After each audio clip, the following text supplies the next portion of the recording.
What's going on, everyone? Welcome back to the show. So we have more good news when it comes to the Social Security Fairness Act. More people are receiving their retroactive check. So I'm going to show you some of the emails and the comments that have been sent to me in the last week. So that's what we're going to focus on in this video. But first off, you guys can do me a favor. Please like the video. If you're watching this video and you want to see more content like this, please consider subscribing to the channel. Okay, so let's go ahead and let me show you. And this is coming from Joe, and Joe says, "Hi, David. I just received my new benefits verification letter from Social Security, and being under WEP, my new SSA has doubled plus some. They did not specify the back pay for the year of 2024, but if you multiply the new amount that I should have made in 2024, which they also provided in their letter, times however many months, you should roughly come up with a figure that they owe you.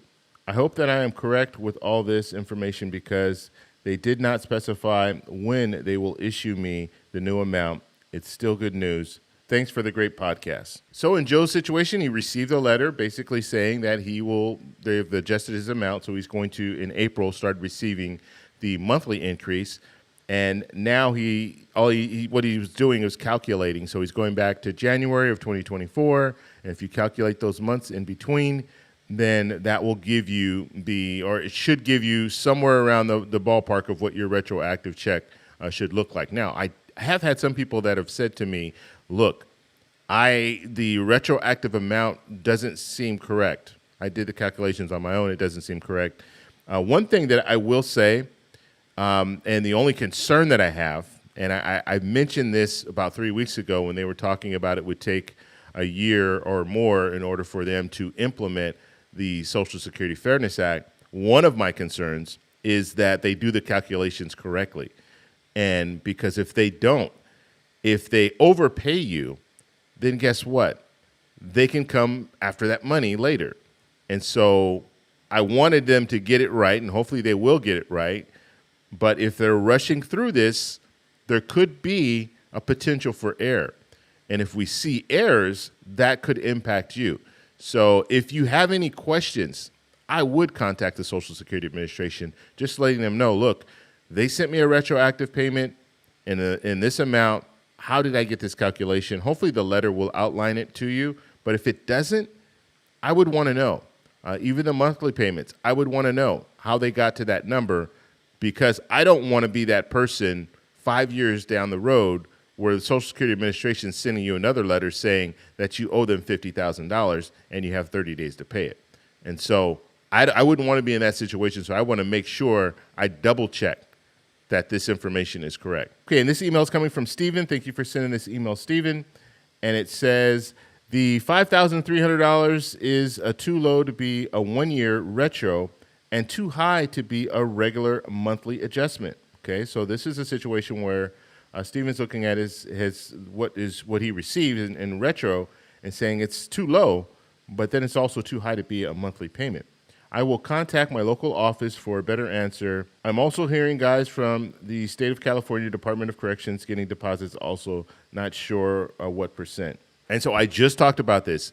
If you see something that doesn't seem right, contact the Social Security Administration and just have them let you know exactly what's going on, because you don't want to be overpaid. You also don't want to be underpaid, because there could be instances where people get underpaid and they should be receiving more, but they didn't know and they just collected it for years and years. And if the Social Security Administration doesn't catch on to that, the fact that they're underpaying you, it'd be the same situation.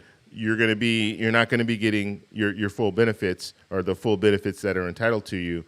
And the only way that it'll be caught realistically is if they do some type of audit and then they find out, or you catch it and say, hey, look, this isn't right. So I would want to get that information as soon as possible to the Social Security Administration, just to confirm this is the amount, there are no other issues or anything, and that way it protects you in the future, where if they are overpaying you, you don't want to be in that situation where you owe a lot of money to the Social Security Administration.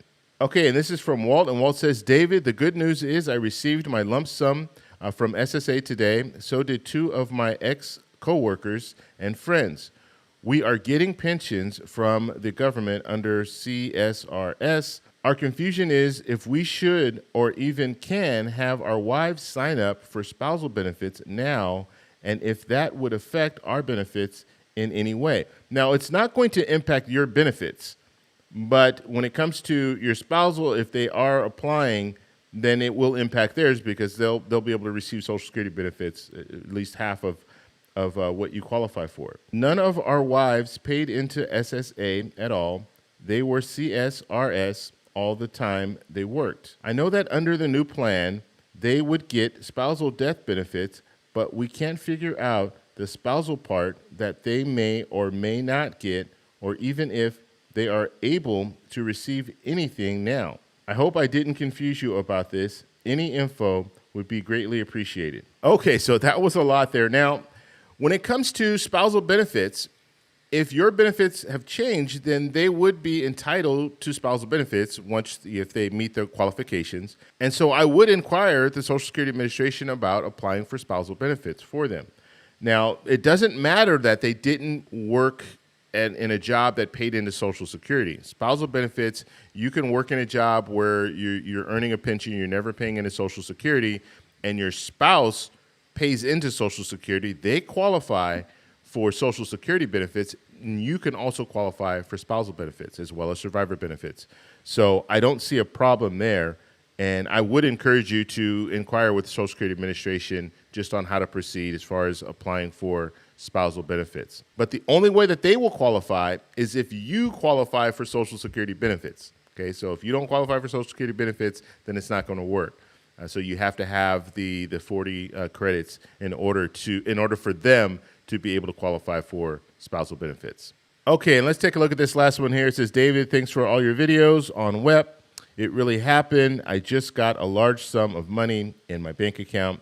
I was a federal worker for 21 years, CSRS, JJ. So those are just some of the emails that have been sent out to me regarding this increase. The retroactive payment is what a lot of people are receiving right now. In April, that's when we're anticipating seeing the monthly increases. So if you have a story that you want to share with me, you can send it, david@thetecshow.com. And then next month in April, make sure you guys send me the monthlies, because I do an updated calendar every month. So I'll do that at the end of March. But when you start receiving those increases, let me know. That way I can share with other people just so they know that the monthly increases are going out. If you guys have any other questions, let me know in the comments below. If you like this video, please give me a thumbs up.